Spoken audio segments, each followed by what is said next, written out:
Welcome back to my YouTube channel M2 के Sai. I am Mansi Varma और आज के इस वीडियो में हम हमारा जो क्लास 10th का हिंदी का पेपर है उसका फुल सॉल्यूशन देखेंगे। ये जो पेपर है आपका हिंदी सेकंड और थर्ड लैंग्वेज का पेपर है।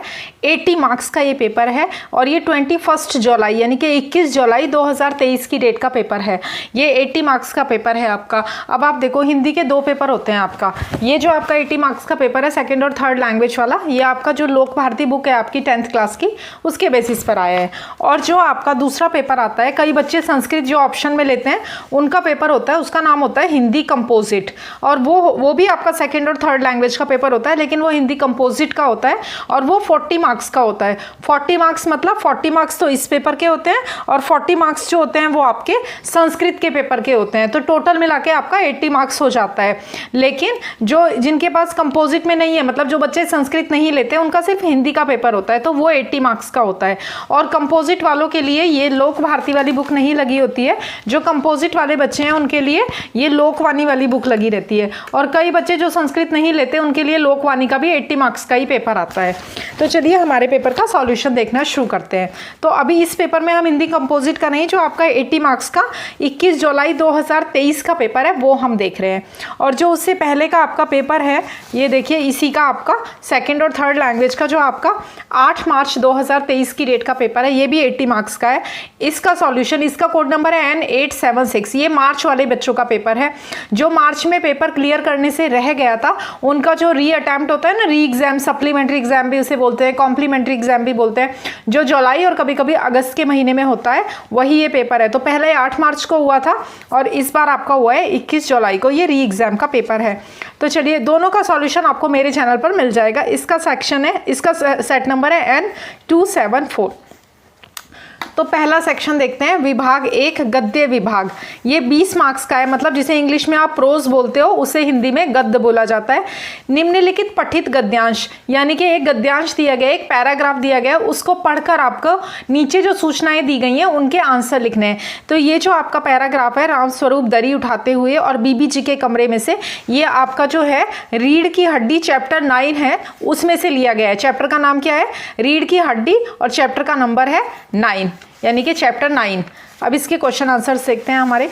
ये यहाँ तक है आपका जी, कॉलेज की छुट्टियां तो वीकेंड में चला आया था, यहाँ तक है आपका।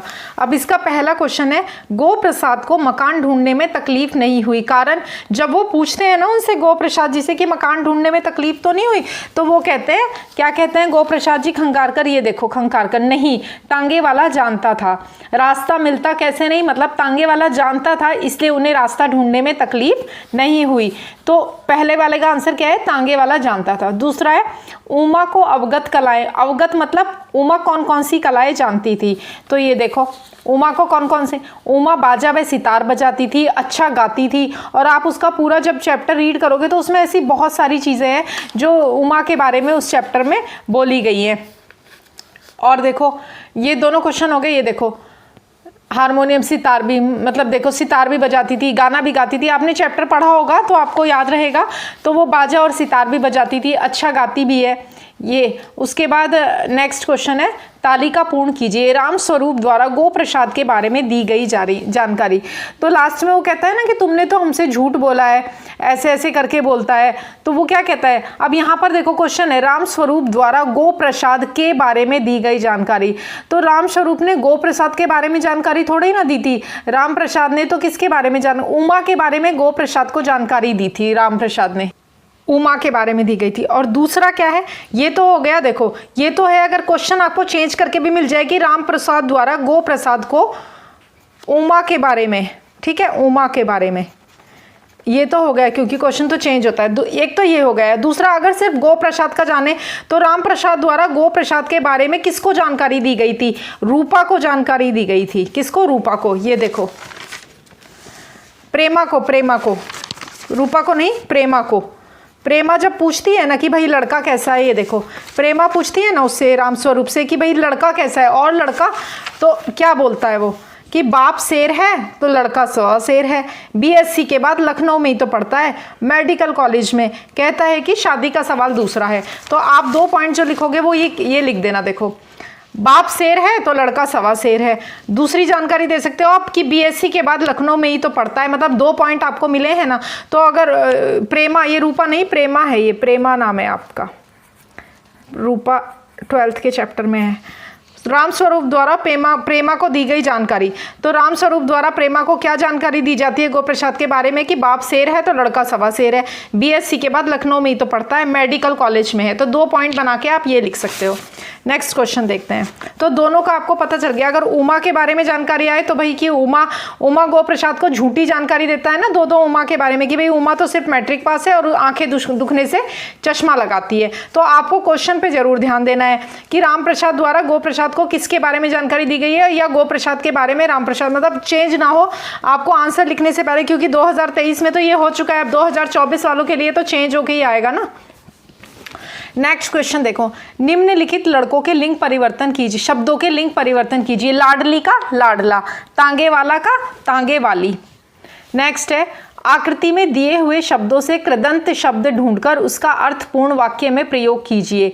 पसीना, आवाज, पढ़ाई, तो कृदंत शब्द एक ही ढूंढना है आपको, क्या है आपका पढ़ाकू। कृदंत शब्द हो गया पढ़ाकू और वाक्य बनाना है। उमा एक पढ़ाकू लड़की है, मतलब पढ़ाई, पढ़ाई का कृदंत शब्द क्या हो गया पढ़ाकू और वाक्य हो गया उमा एक पढ़ाकू लड़की है। नेक्स्ट क्वेश्चन देखते हैं, निम्नलिखित पठित गद्यांश पढ़कर दी गई सूचनाओं के अनुसार कृतियां कीजिए। ये भी आपका पाठ 7 महिला आश्रम में से लिया गया है।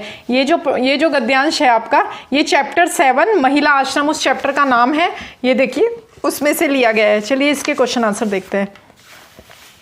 क्वेश्चन है आपका पहला, संजाल पूर्ण कीजिए। तो ये कह रहा है क्रिजेंथीमम फूलों की विशेषताएं।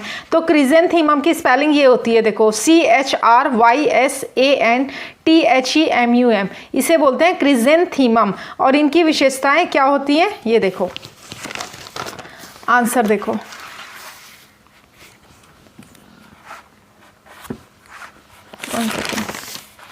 ये देखो, क्रिजेंथीमम फूलों, सर्दी के मौसम में फूलने वाला फूल, एक पंखुड़ी करके खुलती है, खिलती है, खुलती है भी लिखोगे तो भी चलेगा, खिलती है लिखोगे तो भी चलेगा।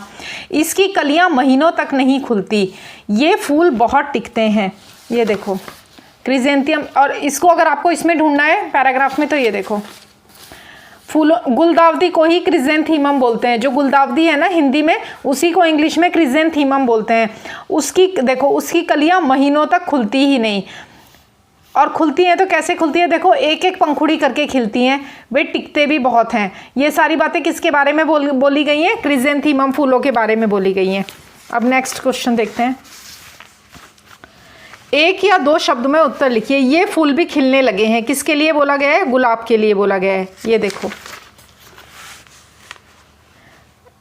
ये फूल भी गुलाब भी खिलने लगे हैं, देखो गुलाब भी खिलने लगे हैं, तो किसके लिए बोला गया है, गुलाब के लिए बोला गया है।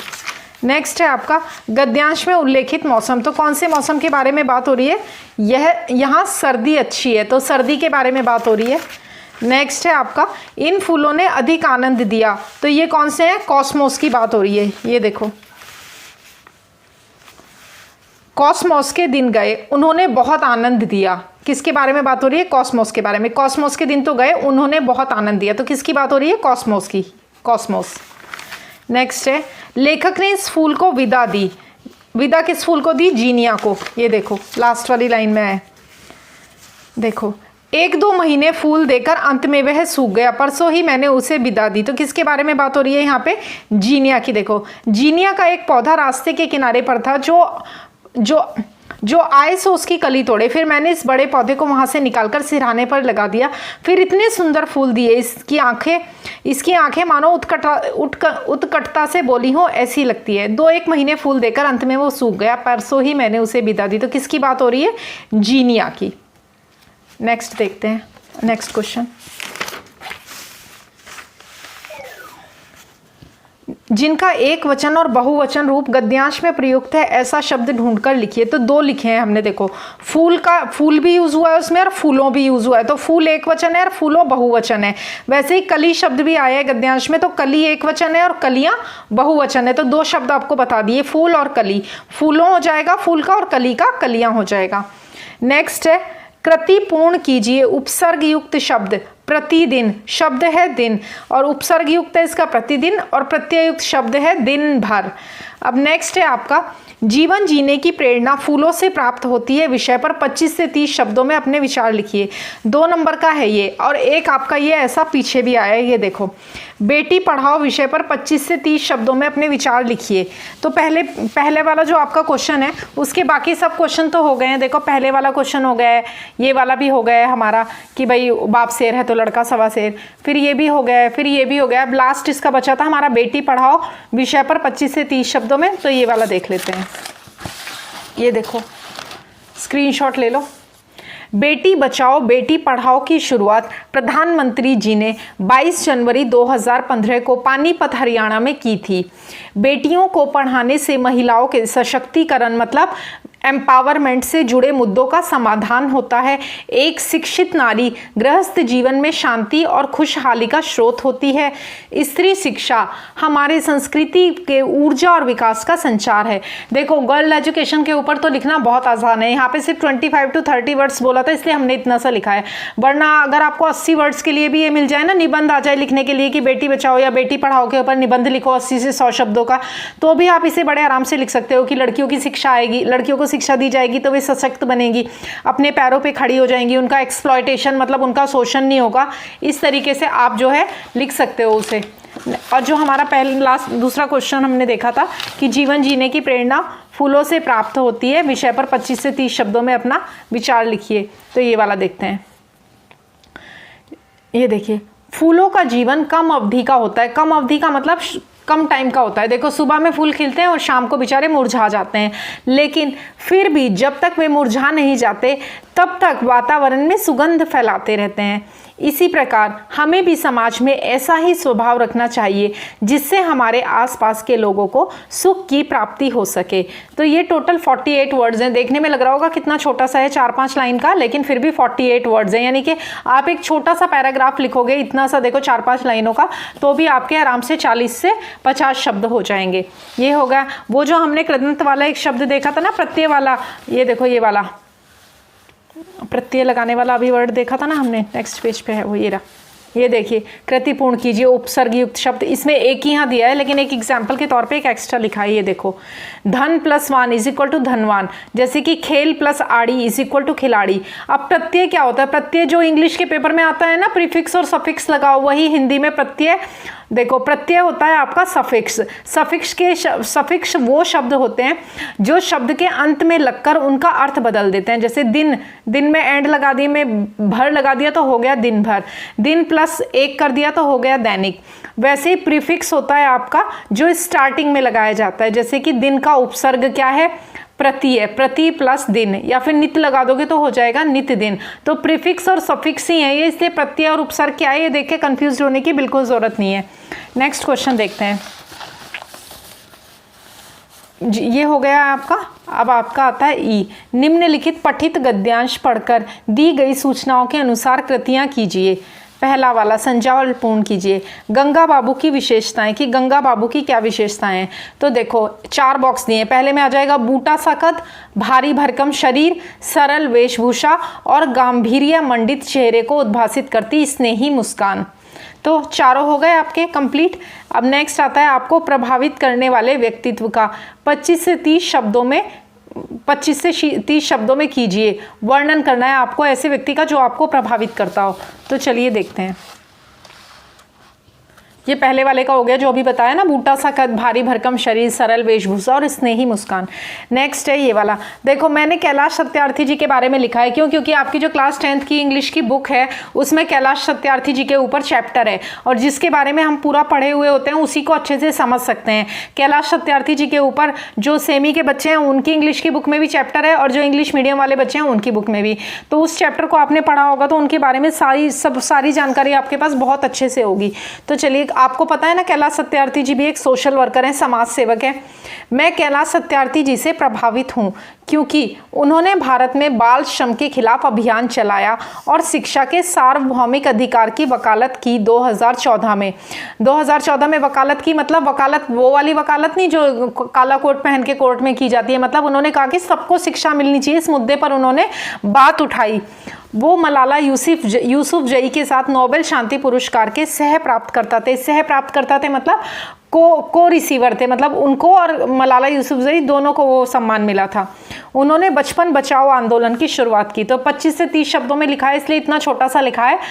लेकिन आपकी जो चैप्टर है इंग्लिश की बुक का कैलाश सत्यार्थी जी का, मेरे चैनल पर भी आपकी सारी टोटल इंग्लिश बुक्स 9th की, 10th की, 11th की, 12th की, BCom की, BA की सब डली हुई हैं। तो आप आराम से कैलाश सत्यार्थी जी के ऊपर डिटेल में पढ़ सकते हो। नेक्स्ट क्वेश्चन देखते हैं हमारा। अब हमारा विभाग 2 आ गया है, पद्य विभाग।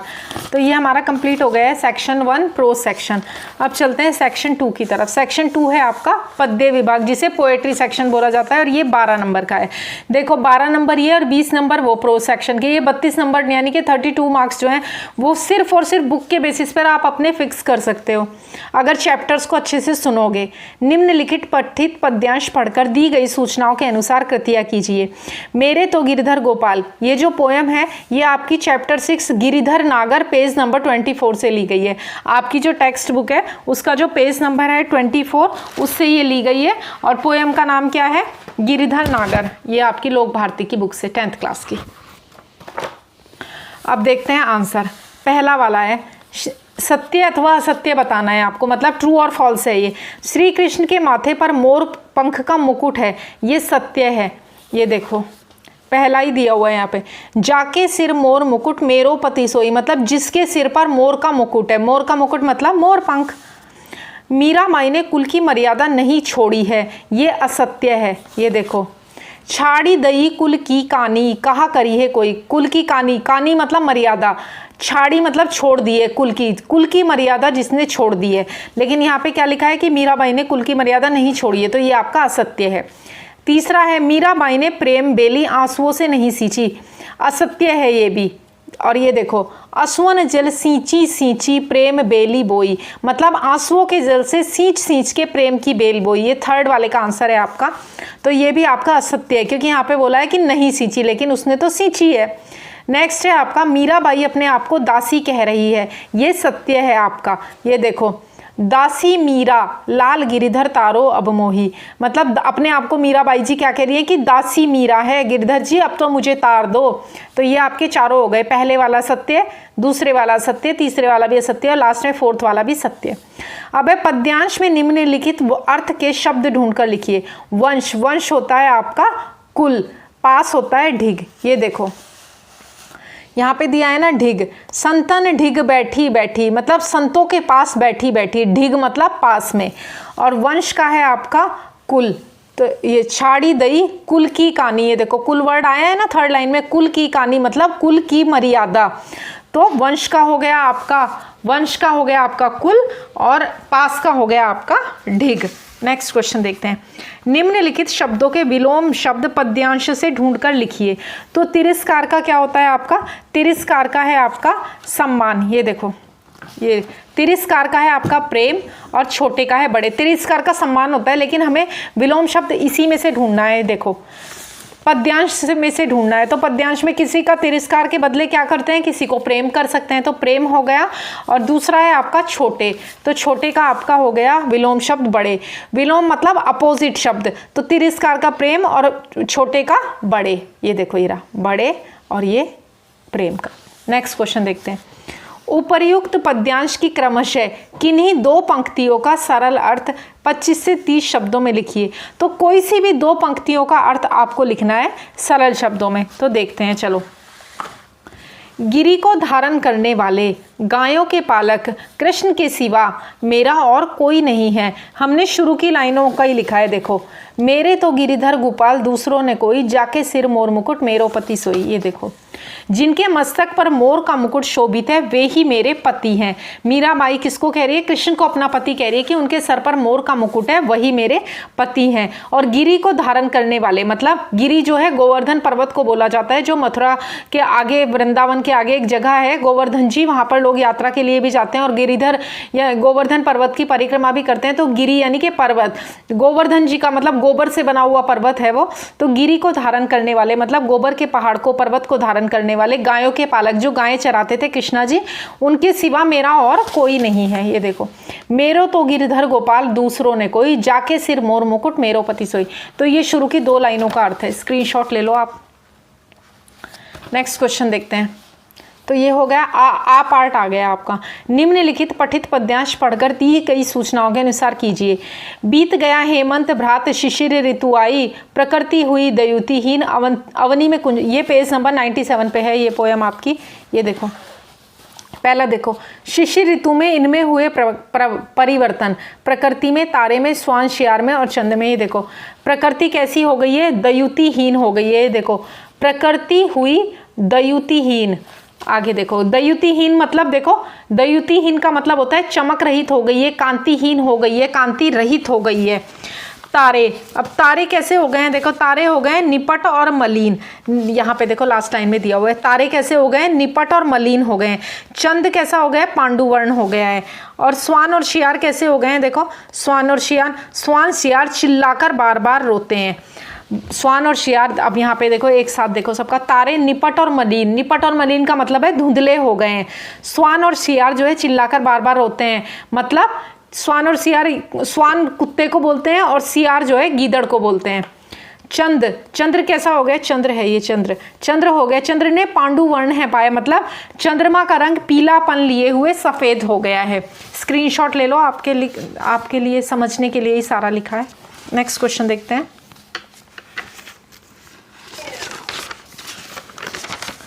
नेक्स्ट है आपका पद्यांश में से शब्द युग्म। शब्द युग्म होते हैं पेयर ऑफ वर्ड्स, यानी कि शब्दों के जोड़े, जैसे कि निज निज, बार बार। तो ये देखो यहाँ पे है ना, निज निज और बार बार। निज निज मतलब शब्द युग्म जो एक साथ बोले जाते हैं, जैसे कि माता पिता भी शब्द युग्म होता है, निज निज भी, बार बार भी, ऐसे ही। नेक्स्ट है, निम्नलिखित शब्दों से प्रत्यय अलग करके लिखिए। तो राष्ट्रीय, राष्ट्र हो जाएगा, इसका अन्यायी का अन्याय हो जाएगा। ये देखो ऐसे हो जाएगा, ये देखो राष्ट्र प्लस ईय, और दूसरा है आपका अन्याय। तो क्या हो गया आपका? ये राष्ट्र हो गया और ये आपका अन्याय है। अन्यायी का अन्याय हो जाएगा, उसमें से ई हट जाएगा, प्लस अन्याय है ना, तो ये कैसे अन्याय प्लस ई हो गया? तो आपका अन्यायी हो गया ना, तो ये हमने हटा दिया और बच गया आपका अन्याय। नेक्स्ट है आपका उपर्युक्त पद्यांश की प्रथम 4 पंक्तियों का सरल 25 से 30 शब्दों में अर्थ लिखना है आपको। तो 4 पंक्तियां देख लेते हैं। बीत गया हेमंत भ्रात से लेके यथा लोग दुख पाते हैं, यहां तक आपकी 4 पंक्तियां हो गई है। इनका अर्थ देख लेते हैं। ये लो, स्क्रीनशॉट भी ले लो साथ के साथ ही। कवि कहते हैं कि शिशिर ऋतु के भाई हेमंत का समय बीत गया है, अब शिशिर ऋतु का आगमन हो गया है। शिशिर ऋतु सर्दी की ऋतु को बोलते हैं, ठंडी की ऋतु को। शिशिर ऋतु की कपा देने वाली ठंड के कारण प्रकृति की आभा जो है वो खत्म हो गई है, समाप्त हो गई है, और वह कांति रहित हो गई है, मतलब उसमें चमक नहीं रही है। पृथ्वी पर धुंधलका छा गया है। धुंधलका नहीं होता, धुंध हो जाती है सर्दियों में जब दूर की चीज़ें नहीं दिखती हैं, यहाँ तक कि 4 मीटर 5 मीटर पर आ रही हुई गाड़ी भी नहीं दिखती। और सर्दियों में धुंध की वजह से कितने एक्सीडेंट हो जाते हैं। ठंड के कारण खूब बर्फ गिर रही है, इससे तालाबों में खिले हुए कमल के फूलों को बहुत कष्ट हो रहा है। कवि कहते हैं कि यह कष्ट कुछ उसी तरह का है जैसे किसी निर्दयी और अन्यायी राजा के तरह तरह के दंडों से उसके राज्य की प्रजा दुखी होती है। स्क्रीनशॉट ले लो। अब हमारा विभाग 3 शुरू हो जाता है यहाँ से। तो चलिए नेक्स्ट सेक्शन देखते हैं। विभाग 3 पूरा ये 8 मार्क्स का है आपका है मोथी घास और पटरे की रंगीन शीतल पाटी, बांस की तीलियों की झिलमिलाती चिक, सतरंगे डोर के मोढ़े। ये आपका पाठ 10 ठेस से लिया गया है। पाठ चैप्टर नंबर है 10 और चैप्टर का नाम है ठेस। उससे ये पठित वो होता है जो आप पढ़ चुके होते हैं, यानी कि आपकी टेक्स्ट बुक का। तो पाठ 10 ठेस से ये लिया गया है। अब इसके क्वेश्चन आंसर देखते हैं। उचित जोड़ियां मिलाइए। बांस की तीलियां, तो बांस की तीलियों का क्या है आपका? ये देखो यहाँ पे कुछ आपको ढूंढने की जरूरत ही नहीं है। बांस की तीलियों की झिल मिलाती चिक, तो इसका क्या हो जाएगा आपका? बांस की तीलियों की झिल मिलाती चिक। दूसरा है सतरंगी डोर, तो सतरंगी डोर के क्या है आपके? मोढ़े। ये देखो सतरंगी डोर के मोढ़े। उसके बाद है नेक्स्ट है आपका मूंज की रस्सी, तो देखो मूंज की रस्सी के बड़े बड़े जाले, तो ये आ जाएगा मूंज की रस्सी के कहाँ है? ये बड़े बड़े जाले। नेक्स्ट है आपका ताल के सूखे पत्ते, तो ये देखो ताल के सूखे पत्तों की छतरी टोपी। तो ताल के सूखे पत्तों की क्या है आपकी? छतरी और टोपी। तो ये हो गया आपका, एक साथ लिखा हुआ भी है, ये लो स्क्रीनशॉट ले लो। बांस की तीलियां, झिलमिलाती चिक, सतरंगी डोर मोढ़े, मूंज की रस्सी, बड़े बड़े जाले, ताल के सूखे पत्ते, छतरी टोपी। इस तरीके से आपको अपने आंसर कॉपी में लिखना होता है, एग्जाम की आंसर कॉपी में। नेक्स्ट क्वेश्चन देखते हैं। नेक्स्ट क्वेश्चन है आपका, लुप्त होने वाली, लुप्त मतलब विलुप्त होने वाली, जो मतलब खोने वाली है, वो वाली कारीगरी को प्रोत्साहित करने के उपाय बताओ। 25 से 30 शब्दों में लिखिए। तो कारीगरी मतलब आप कारीगरी से आप यहाँ पर लगा लो जो हस्तकला होती है ना, हाथ से बनी हुई चीज़ें। पुराने ज़माने में जैसे रोटियां रखने के लिए हाथ की बनी हुई टोकरियां आती थी, और पुराने ज़माने में पत्तलों पे, दोनों में सब्जी परोसी जाती थी, पत्तलों पे खाना खिलाया जाता था। और प्राचीन काल में कैसे मिट्टी से, खड़िया से पेंटिंग्स बनाई जाती थी। तो कह रहे हैं, और पुराने ज़माने में रजाइयाँ, गद्दे, ये सब हाथ से बनाए जाते थे। तो कह रहे हैं कि वही वाली जो कारीगरी है वो अब लुप्त होती जा रही है। तो उसको कैसे बचा सकते हैं? कैसे हम मिट्टी के बर्तनों में लोग खाना खाते थे, अब तो डिस्पोजेबल आते हैं। प्लास्टिक की वजह से कितना ज़्यादा पॉल्यूशन भी हो रहा है। बदलते समय के साथ बहुत सी कलाएं लुप्त होती जा रही हैं, जैसे बांस की टोकरियां, मिट्टी के बर्तन और कुम्हार की कला, और अन्य कई कलाएं, जैसा कि हस्तकला व्यवसाय में होता है। देखो पहले जो मूर्तियां आती थी, जैसे गणपति जी की मूर्ति रखते हैं गणपति के टाइम पे, दुर्गा माता की मूर्ति रखते हैं दुर्गा पूजन के समय में। अब ये सब कुछ क्या है, पीओपी की आने लगी। और पुराने ज़माने में ये सब कुम्हार लोग मिट्टी से महीनों पहले बनानी शुरू करते थे। अब तो दिए भी चीनी मिट्टी के और कैसे कैसे आने लगे हैं। इसीलिए दिवाली पे गवर्नमेंट बार बार कहती है कि मिट्टी के दिए खरीदो। एक तो उससे पॉल्यूशन नहीं होता, दूसरा हमारे देश के जो कुम्हार हैं उनको रोजगार मिलता है। आमदनी स्थिर नहीं होती, कई दिनों तक सामान बिना बिके रह जाता है। सरकारी मदद से व प्रचार, और ये वर्ड नहीं है, प्रचार और प्रसार से समय समय पर सम्मानित करने से कारीगरों को प्रोत्साहन मिलेगा, वह कला जो है वो जीवित रहेगी। नेक्स्ट क्वेश्चन देखते हैं हमारा। अजी क्या कहिए, हाँ क्या कहिए, ये आपका निम्नलिखित, ये भी पठित पद्यांश है आपका। ये पेज नंबर 74 पार्ट 6 हम इस धरती की संतति हैं से लिया गया है। इसके क्वेश्चन आंसर देखते हैं। पद्यांश में उल्लेखित 2 ऐतिहासिक व्यक्ति रेखाएं बताइए। तो इस पद्यांश में देखो कितनी सारी ऐतिहासिक ये दी गई हैं। देखो कहाँ से शुरू है आपका, लक्ष्मीबाई, झांसी की रानी, रजिया सुल्ताना, दुर्गावती जो खूब लड़ी मर्दानी थी। उसके बाद है चांद बीबी है, पद्मिनी के जौहर की ज्वाला है, सती, सावित्री की धरती, ऐसी बालाएं हैं। तो देखो आपसे इन्होंने क्या पूछा है, अब एक ध्यान देने वाली चीज़ है, इन्होंने आपसे पूछा है कि क्वेश्चन में देखो कि ऐतिहासिक, कहाँ चला गया क्वेश्चन, एक सेकेंड, निम्नलिखित क्वेश्चन कहाँ चला गया, ऐतिहासिक, हीरा, ऐतिहासिक व्यक्ति रेखाएं बताए। तो ऐतिहासिक बताना है आपको। तो ये देखिए लक्ष्मीबाई की कहानी आप सबने पढ़ी है, चांद बीबी है, पद्मावती हैं, ये सब क्या है, ऐतिहासिक हैं। और पौराणिक अगर पूछते तो सीता और सावित्री, ये 2 पौराणिक हैं, और बाकी जितनी भी हैं वो लक्ष्मीबाई है, चांद बीबी है, पद्मावती है, झांसी की रानी, ये सब क्या है, ये सब आपकी ऐतिहासिक हैं, क्योंकि इनके बारे में जो है रजिया सुल्ताना है, इन सब के बारे में इतिहास में लिखा गया है। और सिर्फ 2 जो हैं, सीता और सावित्री, ये क्या है आपकी, ये पौराणिक है। नेक्स्ट क्वेश्चन देखते हैं। तो पौराणिक नहीं, आपसे ऐतिहासिक पूछा है, अगर पौराणिक पूछा है तो आपको सीता और सावित्री लिखना है। नेक्स्ट है आपका परिणाम लिखिए, बड़ी बड़ी बातें करेंगे तो। इस क्वेश्चन का आंसर यहीं पे है, देखो परिणाम लिखिए, 1 नंबर का है। बड़ी बड़ी बातें करेंगे तो देखो इंसल्ट, अपमान हो सकता है, शर्मिंदा महसूस होना पड़ सकता है, हास्य का पात्र बनना पड़ सकता है। तो कुछ भी लिखोगे तो आंसर मिलेगा 1 नंबर। कथनी और करनी में समानता होनी चाहिए, अपने विचार 25 से 30 शब्दों में लिखिए। तो चलिए लिखा हुआ देख लेते हैं। कथनी और करनी, कथनी और करनी सम होना अमृत समान उत्तम माना जाता है। मतलब जो कहा और वही करना। एक तरफ तो कोई कह रहा है कि भाई ईमानदार रहना चाहिए, दूसरी तरफ आप उसकी दुकान पे सामान खरीदने गए तो 1 किलो की जगह 900 ग्राम ही चीनी तोल के दे रहा है। तो कथनी और करनी एक सी नहीं रही ना, समान नहीं रहा ना। दूसरों को तो वो कह रहा है भाई ईमानदारी को फॉलो करो, और आपको 1 किलो की जगह 900 ग्राम ही शक्कर तोल के दे रहा है, तो वही हो गया आपका। जो काम नहीं करते वे किसी कार्य के महत्व को नहीं जानते, कोरा चिंतन ही करते हैं वे निराशावादी हो जाते हैं। मतलब सिर्फ बातें करते रहते हैं, सिर्फ चिंतन करते रहते हैं, लेकिन करेंगे नहीं, कर्म वैसा नहीं करेंगे, और निराशावादी मतलब डिप्रेशन वाले हो जाते हैं। कार्य करने से हम कार्य को एक स्वरूप देते हैं, व्यक्ति जो कहता है उसे वही करना चाहिए।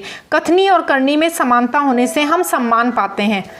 कथनी और, ये देखिए आगे का दिख नहीं रहा, ये देखो, कथनी और करनी में समानता होने से हम सम्मान पाते हैं। मतलब ईमानदार रहो ऐसा कोई बोल रहा है और सही में वो वैसा ही काम कर रहा है तो क्या होगा, उसको सम्मान मिलेगा। नेक्स्ट है आपका विभाग 4 भाषा अध्ययन, व्याकरण है, ये 14 मार्क्स का है आपका।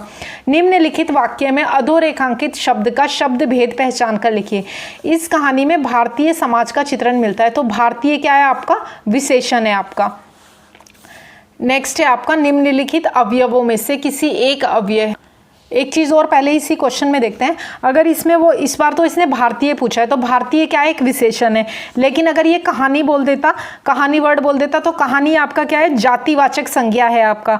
वैसे अगर ये समाज पूछ लेता कि समाज क्या है, तो समाज आपका समूहवाचक संज्ञा है। वैसे अगर ये चित्रण पूछ लेता तो चित्रण आपका भाववाचक संज्ञा है ये आपका।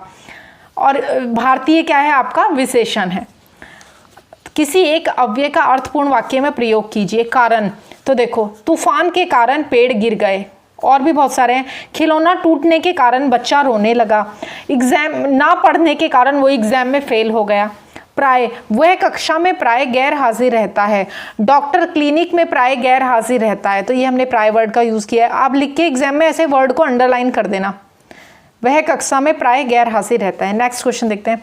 कृति पूर्ण कीजिए। शब्द संधि विच्छेद और संधि भेद।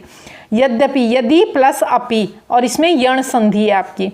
दुर्लभ, तो ये वर्ड बनेगा दुह प्लस लब, यानी कि दुर्लभ, और इसमें विसर्ग संधि है आपकी। नेक्स्ट क्वेश्चन देखते हैं। निम्नलिखित वाक्यों में से किसी एक वाक्य की सहायक क्रिया पहचान कर उसका मूल रूप लिखिए। उन्होंने पुस्तक लौटा दी, तो मुख्य क्रिया है लौटा, सहायक क्रिया है दी, और मूल रूप है देना। नेक्स्ट है शरीर को कुछ समय के लिए विश्राम मिल गया। सहायक क्रिया है गया, मूल क्रिया है जाना, और मुख्य क्रिया पूछा नहीं है लेकिन फिर भी आपको बता दिया है, मुख्य क्रिया है विश्राम। नेक्स्ट है निम्नलिखित में से किसी एक क्रिया का प्रथम तथा द्वितीय प्रेरणार्थक रूप लिखिए। पीसना, यानी कि इसका प्रथम है पिसाना और द्वितीय है पिसवाना। खाना का है खिलाना प्रथम, और खिलवाना जो है वो द्वितीय है। निम्नलिखित मुहावरों में से किसी एक मुहावरे का अर्थ वाक्य में प्रयोग कीजिए। अर्थ लिखना है पहले, फिर उसे वाक्य में प्रयोग करना है। तो आपका है पहला फूट फूट कर रोना। फूट फूट कर रोना मतलब जोर जोर से रोना। बच्चा गिर गया और फूट फूट कर रोने लगा। और भी लिख सकते हो, खिलौना टूटने से बच्चा फूट फूट कर रोने लगा। चोट लगने से बच्चा फूट फूट कर रोने लगा। घर में चोरी होने से मालिक फूट फूट कर रोने लगा। कुछ भी लिख सकते हो। दूसरा है निजात पाना। निजात पाना मतलब मुक्ति पाना, यानी कि फ्री होना। मौका परस्त लोगों से जल्द निजात पा लेना चाहिए। मतलब जो मौके का फ़ायदा उठाते हैं वैसे लोगों से जल्दी निजात पा लेना चाहिए, या फिर बीमारी से जल्दी निजात पा लेना चाहिए। इस तरीके से जो भी लिखोगे, मतलब मेन आपको इसका मीनिंग पता होना चाहिए। सेंटेंस बनाना उतना मुश्किल नहीं है। नेक्स्ट देखते हैं। विभाग 4 था आपका, ये अभी विभाग 4 ही चल रहा है। अधोरेखांकित वाक्यांश के लिए कोष्ठक में दिए मुहावरों में से उचित मुहावरे का चयन करके वाक्य फिर से लिखिए। सीमा पर भारतीय सैनिक निर्भय होकर खड़े रहते हैं। निर्भय होकर खड़े रहते हैं मतलब सीना तान कर खड़े रहना। सीमा पर भारतीय सैनिक सीना तान कर खड़े रहते हैं, ये बनेगा आपका दूसरा। निम्नलिखित वाक्यों में प्रयुक्त कारकों में से किसी एक कारक को पहचान कर उसका भेद लिखिए। देखो, जिस शब्द से कार्य के आधार का बोध हो, जैसे कि देखो रूपा घटना स्थल पर आ पहुंची, ये अधिकरण कारक है और इसका कारक चिन्ह पर। दूसरा हो सकता है इसी का छत पर, जैसे दे दे रूपा छत पर आ पहुंची, या वह छत पर गया है, तो पर क्या है आपका अधिकरण कारक है। अरे ये बुढ़िया कौन है, अरे क्या है आपका संबोधन कारक है। अरे वो पानी में गिर गया, अरे वो डूब गया, अरे वो मर गया, अरे उसे चोट लग गई, तो अरे क्या है आपका संबोधन कारक है। अरे ये बुढ़िया कौन है। निम्नलिखित वाक्य में यथास्थान उचित विराम चिन्हों का प्रयोग करके वाक्य फिर से लिखिए। टांग का टूटना यानी सार्वजनिक अस्पताल में कुछ दिन रहना, ये आपका चैप्टर 1.62 लक्ष्मी वाला जो चैप्टर है आपका, उसका क्वेश्चन 1 का 7 पार्ट है ये। टांग का टूटना, अब देखो इसमें कैसे करेक्शन करना है, बस टांग का टूटने के ऊपर दोनों तरफ ऐसे कॉमा लगा देना है आपको, और लास्ट में आपको ये विराम लगा देना है, विराम चिन्ह। बस यही चेंज करने। कितने चेंज हुए, 3 चेंज हुए। पहला इधर कॉमा लगा, दूसरा टूटना के ऊपर कॉमा लगा, और तीसरा आपका विराम चिन्ह लगा। पहला चेंज, दूसरा चेंज और तीसरा change, complete, 1 mark full.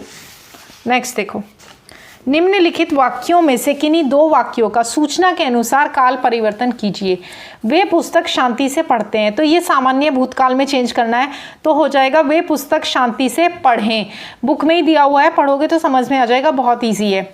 Ali घर से बाहर चला गया, इसको पूर्ण वर्तमान बोले तो प्रेजेंट परफेक्ट, यानी कि परफेक्ट टेंस, काम पूरा हो गया। सामान्य भूतकाल मतलब सिंपल पास्ट।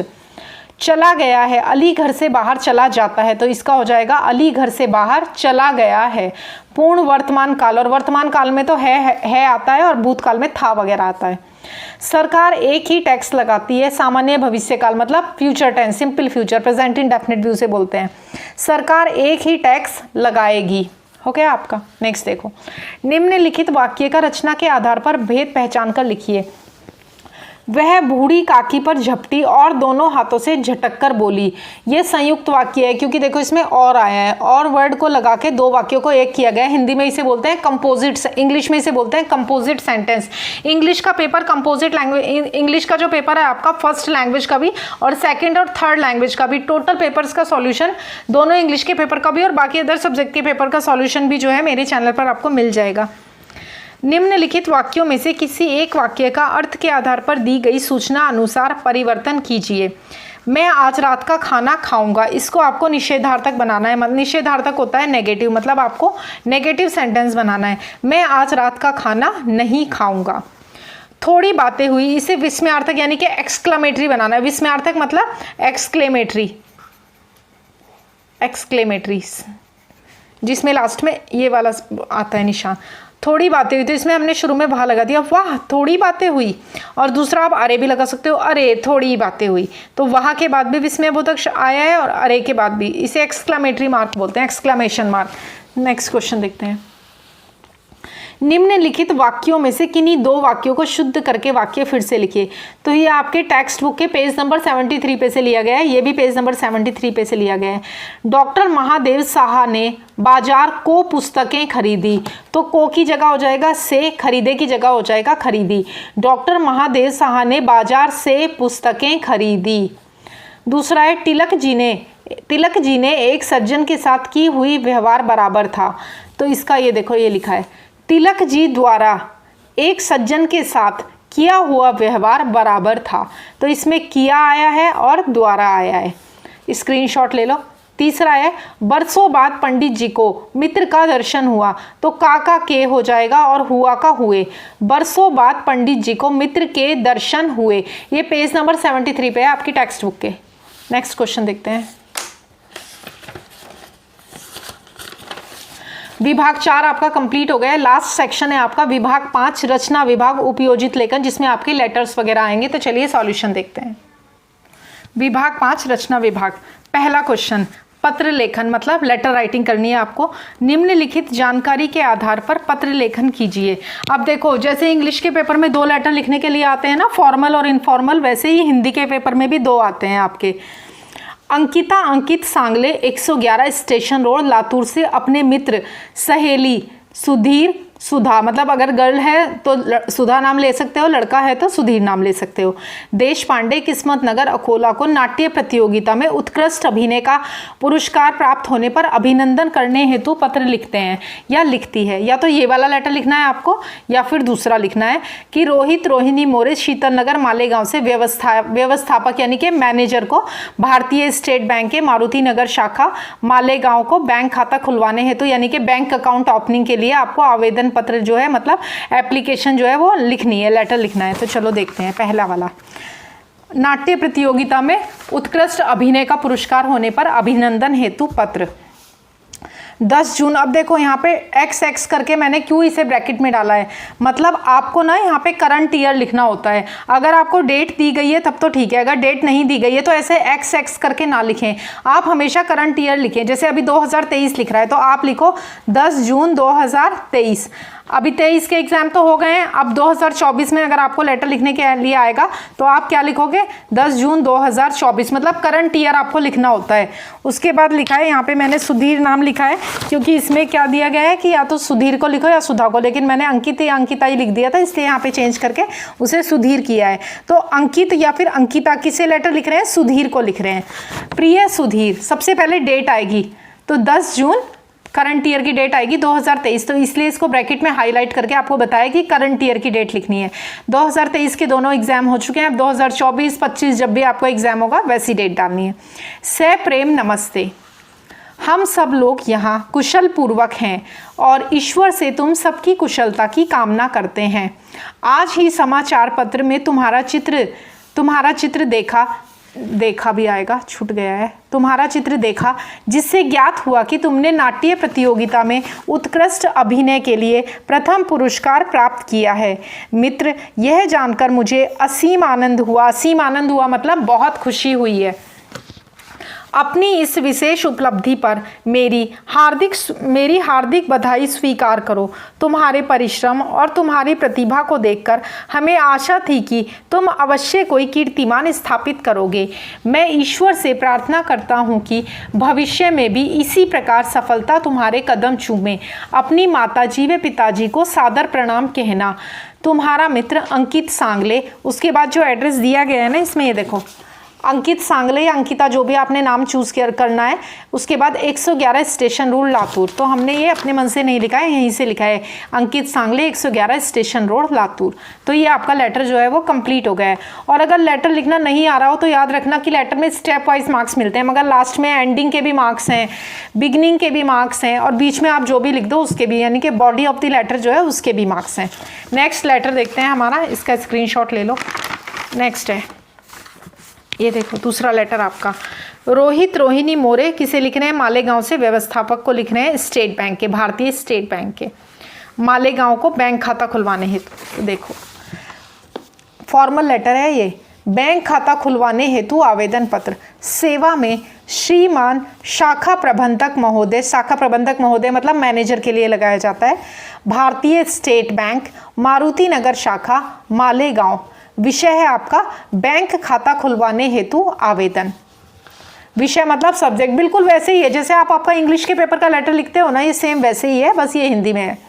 श्रीमान से विनय निवेदन है कि मैं रोहित मोरे, शीतल नगर मालेगांव से, ये एड्रेस उसी में दिया हुआ है, नाम भी उसी में दिया हुआ है, से आपके बैंक में एक सेविंग यानी कि बचत खाता खुलवाना चाहता हूं ताकि मैं आपके बैंक की सुविधाओं का लाभ उठा सकूं।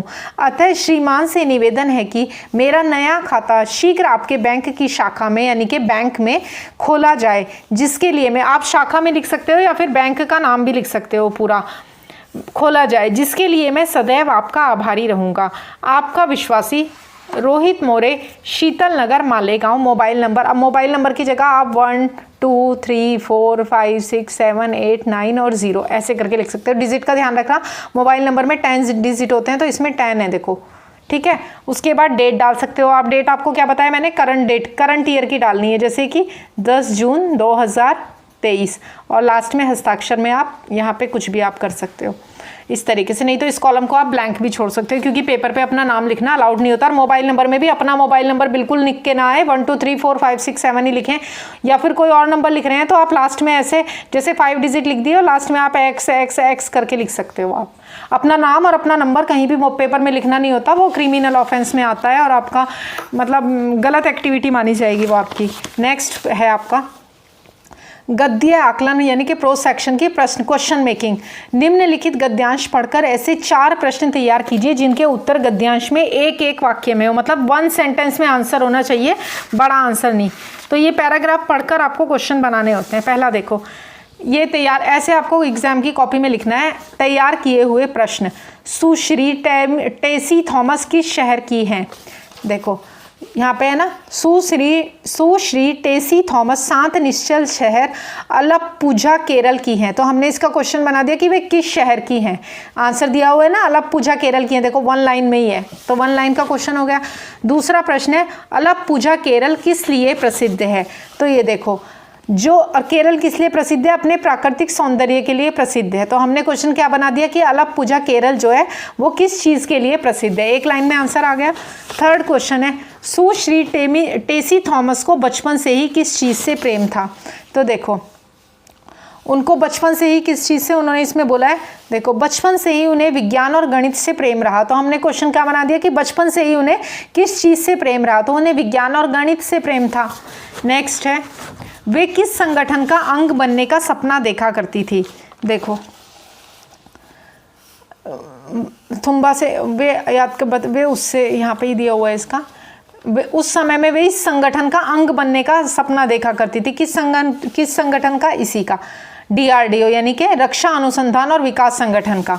तो एक लाइन में ही आंसर आ जाएगा इसका कि वे रक्षा अनुसंधान और विकास संगठन का हिस्सा बनना चाहती थी, का सपना देखा करती थी। एक एक्स्ट्रा क्वेश्चन दिया है, वे आश्चर्य से क्यों भर उठती थी।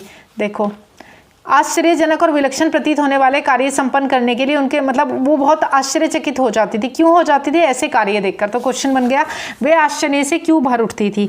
तो 4 ही बनाने हैं आपको, एक एक्स्ट्रा बताया है, स्क्रीनशॉट ले लो इसका, और इस पैराग्राफ का भी स्क्रीनशॉट ले लो, क्योंकि पुराने जो पेपर हैं वो प्राय मोस्टली कई बार रिपीट हो जाते हैं। अब नेक्स्ट है आपका वृत्तांत लेखन। समता विद्यालय बीड में मनाए गए हिंदी दिवस समारोह का 70 से 80 शब्दों में वृत्तांत, मतलब हिंदी दिवस के ऊपर लिखना है आपको। इसमें स्थल यानी कि प्लेस, काल मतलब टाइम, और घटना मतलब क्या इंसिडेंट है वो सब बताना है आपको, अनिवार्य है। तो चलो सॉल्यूशन देखते हैं। हिंदी दिवस समारोह का सबसे पहले आपको हेडिंग डालना है वृत्तांत लेखन। वृत्तांत लेखन हिंदी दिवस का शानदार समारोह, फिर आप लिखना शुरू करेंगे। तो ये हमने समता विद्यालय बीड यहीं से लिया है। ये देखो, समता विद्यालय बीड दिया हुआ है ना, इसमें आपके क्वेश्चन पेपर में ही दिया हुआ है। ये देखो, समता विद्यालय बीड में मनाए गए हिंदी दिवस। तो समता विद्यालय बीड में 14 सितंबर को हिंदी दिवस मनाया जाता है। 14 सितंबर 2023 को प्रातः 9 बजे हिंदी दिवस समारोह का भव्य आयोजन किया गया। अब 2024 में ही आ सकता है ये रिपीट हो गया, 23 में तो आएगा नहीं, इसलिए मैंने आगे की डेट डाली है। प्रातः 9 बजे हिंदी दिवस समारोह का भव्य आयोजन किया गया। शिक्षकों के मार्गदर्शन में विद्यालय के छात्र छात्राओं ने विविध यानी कि बहुत सारे कार्यक्रम प्रस्तुत कर हिंदी दिवस की शोभा बढ़ाई। सरस्वती वंदना व दीप प्रज्वलित, किसी भी कार्यक्रम की शुरुआत जो है वो प्रेयर से और लाइटनिंग ऑफ लैंप यानी कि दिया जलाकर की जाती है। कार्यक्रम का प्रारंभ किया गया। विद्यालय में हिंदी वाद विवाद यानी कि हिंदी कंपटीशन, हिंदी वाद विवाद प्रतियोगिताओं, हिंदी अंताक्षरी आदि कई प्रतियोगिताओं का आयोजन किया गया था। प्रतियोगिताएं मतलब कॉम्पिटिशन्स। हिंदी प्रतियोगिता व हिंदी परीक्षाओं में प्रथम एवं द्वितीय यानी कि फर्स्ट और सेकंड आने वाले विद्यार्थियों को पुरस्कृत किया गया, उनको गिफ्ट्स दिए गए, उनको सम्मानित किया गया।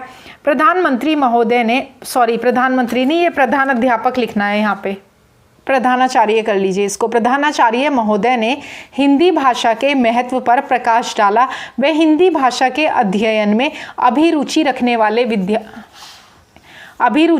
वाले यानी कि इंटरेस्ट रखने वाले विद्यार्थियों का उत्साह बढ़ाकर उन्हें बधाई दी। राष्ट्रगान के साथ दोपहर 2 बजे हिंदी दिवस का शानदार समारोह समाप्त हुआ। स्क्रीनशॉट ले लो इसका। नेक्स्ट क्वेश्चन देखते हैं। नेक्स्ट क्वेश्चन है आपका कहानी लेखन। कहानी लेखन, निम्नलिखित मुद्दों के आधार पर 70 से 80 शब्दों में कहानी लिखी है। मतलब आपको आधी कहानी तो इसमें इसी में दी हुई है, देखो बना के लिखना है। मतलब 70-80 शब्दों में लिखनी है, 40 से ज़्यादा शब्द तो इसमें दिए हुए ही है।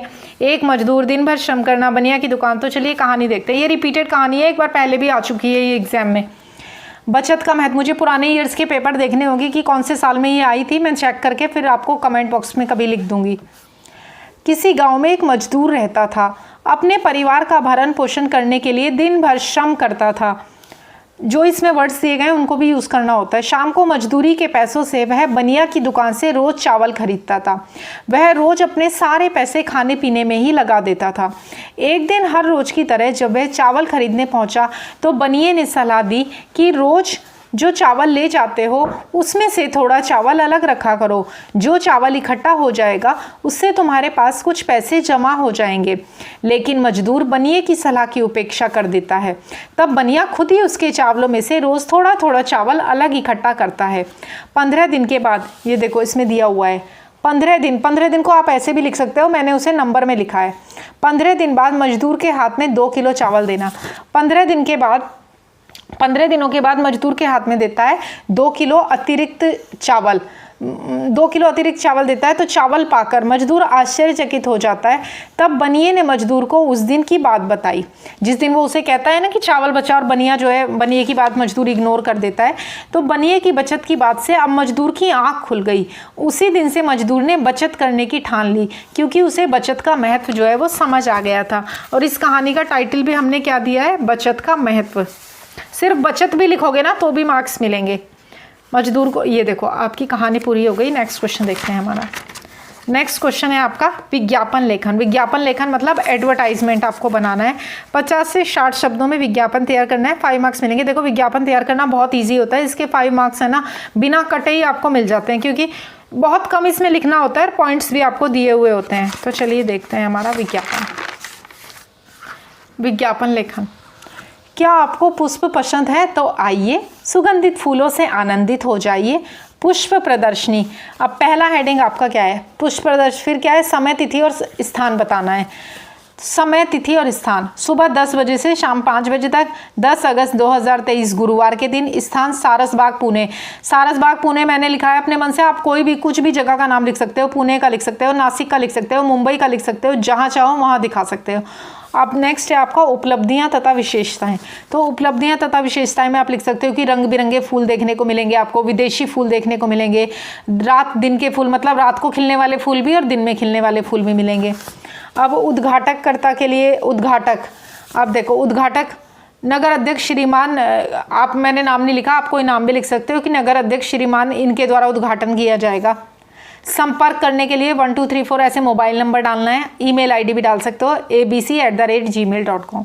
स्क्रीनशॉट ले लो, इसका बहुत ही आसान लिखा है और इसके फुल मार्क्स मिलते हैं आपको विज्ञापन के, इसमें जल्दी से मार्क्स जो है वो कटते नहीं है। नेक्स्ट देखते हैं हमारा लास्ट क्वेश्चन है, ये आपका पेपर कंप्लीट हो जाएगा। निम्नलिखित विषयों में से किसी एक विषय पर 80 से 100 शब्दों में निबंध लिखिए। 3 दिए गए हैं, किसी एक पे लिखना है। पहला है आदर्श विद्यार्थी, दूसरा है मैं मोबाइल बोल रहा हूँ यानी कि मोबाइल की आत्मकथा, और तीसरा है समय बड़ा बलवान। तो चलो तीनों देखते हैं। समय बड़ा बलवान। समय पल भर में, ये तो देखो टाइम, इंपॉर्टेंस ऑफ टाइम है एक तरीके से, इस पे लिखना बहुत आसान है। समय पल भर में किसी के भी जीवन को बदल सकता है, और मैंने बहुत ही ईजी लैंग्वेज में लिखा है, इसलिए समय को बलवान कहा गया है। बलवान मतलब शक्तिशाली। समय पल भर में राजा को रंक और रंक को राजा बना दे, इस तरह से समय का प्रभाव हर व्यक्ति के जीवन पर पड़ता है। समय को कोई पकड़ नहीं सकता है और कोई रोक भी नहीं सकता है। हम सोचें कि भाई अभी तो मुझे 2 घंटे सोना है तो ये 2 घंटे में रात में ऐड कर लूँगा, नहीं, 2 घंटे आप सो लो, खेल लो, कुछ भी कर लो, 2 घंटे में आप इंस्टाग्राम की रील देख लो, फेसबुक देख लो, सोशल मीडिया देख लो, कुछ भी देख लो, वो वेस्ट हो गए तो हो गए। बीता हुआ समय कभी लौट कर नहीं आता, इसीलिए हम सभी को समय का सदुपयोग करना चाहिए। सुबह से लेकर रात को सोने तक हमें अपने जीवन को अच्छे कार्यों में लगाना चाहिए। समय हमारे जीवन की सफलता की चाबी है। समय के साथ व्यक्ति को अच्छे बुरे सही गलत की पहचान करना भी आ जाता है। समय धन से भी अधिक कीमती होता है, क्योंकि हम धन से भी समय को नहीं खरीद सकते हैं। इस दुनिया में समय से बड़ी कोई धन दौलत नहीं है। सभी लोगों को समय की कद्र करनी चाहिए और अपने समय का सदुपयोग करना चाहिए, न कि दुरुपयोग। देखो कितना इजी और छोटा सा लिखा है, मतलब 100 शब्दों से ज़्यादा ही है ये। नेक्स्ट वाला देखते हैं हमारा, मैं मोबाइल बोल रहा हूँ, मतलब मोबाइल की आत्मकथा है ये। मैं मोबाइल बोल रहा हूँ, आज पूरी दुनिया में मेरा उपयोग सभी लोग कर रहे हैं। मेरे माध्यम से सभी लोग एक दूसरे से जुड़े हुए हैं। मेरे माध्यम से लोग अपने रिश्तेदारों व दोस्तों से बात करते हैं। जब मैं नहीं था तो लोग अपने रिश्तेदारों व दोस्तों का हालचाल जानने के लिए पत्र लिखा करते थे। सालों तक लोग अपनों का चेहरा तक नहीं देख पाते थे, किंतु अब मेरे द्वारा वीडियो कॉल करके जब चाहो तब अपनों को देख सकते हैं। मेरे माध्यम से लोग हजारों लाखों किलोमीटर दूर की चीज़ें देख भी सकते हैं और बात भी कर सकते हैं। मेरा उपयोग करके आज लाखों लोग रोजगार भी करते हैं। मैं हर व्यक्ति की ज़रूरत हूँ और हर व्यक्ति के साथ रहता हूँ। पहले 2G नेटवर्क था और आज तो 4G और 5G नेटवर्क है। समय के साथ साथ मेरा विस्तार एवं विकास हो रहा है। आज मेरे माध्यम से हर व्यक्ति का जीवन सरल हो गया है। सबको उनकी सुविधा की जानकारी उपलब्ध हो जाएगी या फिर जाती है। तो नेक्स्ट देखते हैं, आपका ये निबंध भी हो गया। नेक्स्ट है आपका आदर्श विद्यार्थी। इस पर भी 80 से 100 शब्दों में लिखना है। विद्यार्थी जीवन हमारे जीवन का एक महत्वपूर्ण पड़ाव होता है, मतलब स्टूडेंट लाइफ। यह हमारे जीवन की आधारशिला होता है। आधारशिला मतलब बेस होता है। अगर एजुकेशन ही नहीं लेंगे, शिक्षा ही नहीं लेंगे, पिलर है ये हमारी शिक्षा जो है हमारे जीवन का पिलर है, तो हम क्या कर पाएंगे? कुछ नहीं कर पाएंगे लाइफ में।